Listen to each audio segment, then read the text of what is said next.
So hello and welcome, ladies and gentlemen, to Immerseus 10-man heroic encounter in the Siege of Orgrimmar raid. And I forgot to record this fight, so we'll have a black screen with occasional pictures, so we at least have some visual representation. I just forgot to record. We killed him on Wednesday. I was like, let's look at the footage. It's not there. But anyway, as I've said before, I will only do heroic guides for Boomkins. I can't get the normal heroic guides, for everyone out fast enough. So let's start off and let's look at the talents first of all. So on the screen right now you have my preferred choice of talents for this fight. Displacer Beast for those oh shit swirls coming in, it's gonna kill me moments where you have to jump away or blink away as fast as you can. Renewal, because the damage on this fight is fairly bursty, so it will help you stay alive. Force of Nature is amazing, I'm gonna tell you why later. And Heart of the Wild towards the end of the fight is gonna be really awesome because you will have more healing globules than the DPS globules, so you can pop Heart of the Wild, start healing like a boss and just help your healers. And Mass Entanglement plus Ursul's Vortex for some additional ad management. So first of all, let's do a quick overview since I'm not doing the normal guide anymore, and I just wanna tell you what's changed, what has changed for those of you who are preparing for this fight and are not familiar with the heroic mode. So the one thing that changes and that you need to worry about is Swelling Corruption. Every now and then when he's emerged, he will do Swelling Corruption. This will put a shield on him that has stacks, okay? He will always get half the amount of his corruption. So if he has 100 corruption, he will get 50 stacks, okay? If you attack him, it will drop one stack. You will take one stack from him, but it will give you a debuff that ticks. It's not very long, but if you get like 8 stacks, you will just die. It ticks really hard. The damage just ramps up like crazy, and it will spawn an ad. So when you pull him, you will get 50 ads, and the fight is actually the hardest when you pull him. It gets gradually easier towards the end. Now, there are a couple of things we can do as Boomkins to kind of cheese this mechanic. First of all, I was talking about Force of Nature being amazing.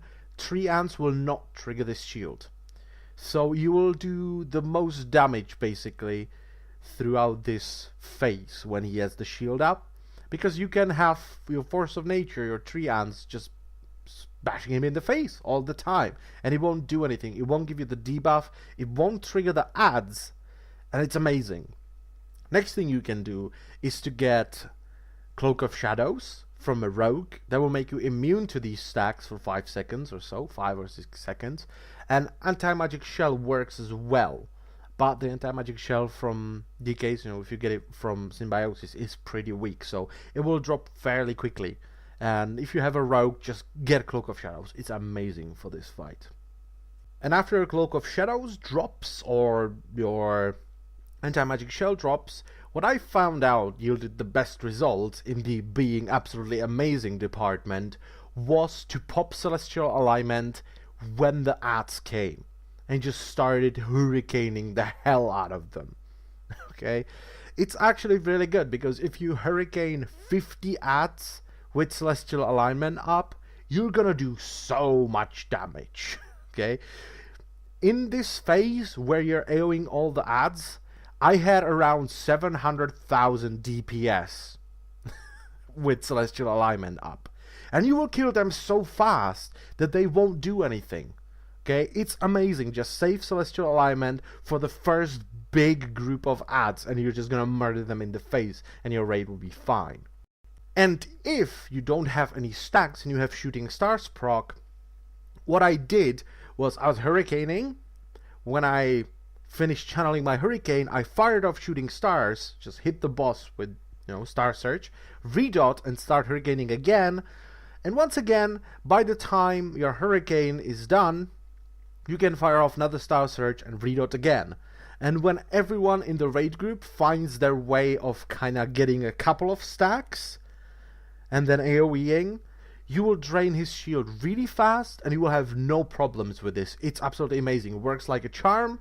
Plus, help your tanks use Ursul's Vortex and Mass Entanglement to kind of crowd control the ads, because when you have 50 of them, they're gonna hit the tank really hard, okay? So try to help him. Plus, this might be one of those situations where Astral Storm might actually be better for you than Hurricane. If your tank is dying and can't really stand 50 ads hitting him in the face, use Astral Storm because it will slow down their attack speed and it will give your tank more time to survive. Actually, your healers to heal him up and for your tank to use cooldown. So maybe you will use Astral Storm, but otherwise, if your tank is fine, use Hurricane. It does straight up more damage.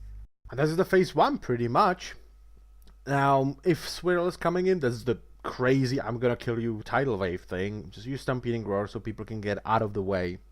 One thing though, if you displace a beast at the last second, it might still knock you up even though you blinked. So if you blink, I think it goes clockwise. If you blink and it hits you, it will probably catch up with you if you go clockwise. So if you're about to get hit, just try to displace your beast through it, not away from it. It will probably hit you. And yeah, phase 2. Pretty easy for Boomkins. Use mushrooms, you know where the DPS globules are about to land. You can see it on the ground. So plant mushrooms. As they spawn, use detonate. It will slow them down. And divide force of nature, 1 for each globule. It will root them and it will do some damage to them. If you're in an eclipse, you can throw on the eclipse's dot. And towards the end of the fight, help your healers with Heart of the Wild. And that's it for this video. I hope you liked it. I hope it helped you. I wish you good luck. I thank you all for watching, listening, and I will see you next time. Bye-bye.